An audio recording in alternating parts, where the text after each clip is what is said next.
তো বন্ধুরা দেখো, আমি ছিপ নিয়ে এসে গেছি মাছ ধরতে। তো দেখি আমার ছিপে কটা মাছ উঠে, ঠিক আছে? তো সেটা তোমাদের সঙ্গে শেয়ার করব। চলো সঙ্গে থাকো আর দেখতে থাকো। এই তাড়াতাড়ি ধরে ফেল,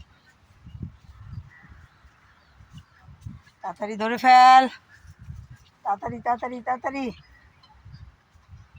দুঃখের ব্যাপার, ভিডিও করার কোনো লোক নেই, নিজেই ওরে খেয়ে নিল রে।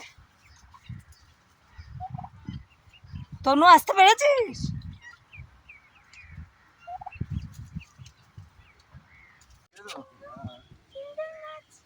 হ্যাঁ, দেন দেন, ছেড়ে দিন, ছেড়ে দিন। এই মাছগুলো ধরলাম আমি, 6-7খানা মাছ ধরা হয়েছে, কতগুলো ছেড়ে দিয়েছি আর বাদ বাকিগুলো এটার মধ্যে রাখলাম। ওটার মধ্যে আর জায়গা হচ্ছে না, এখন সব কটাই ছেড়ে দেবো, কারণ ওরা আমাদেরকে ধরে আবার ছেড়ে দিতে বলেছে। তো সেই জন্য ধরলাম, আবার ছেড়েও দেবো।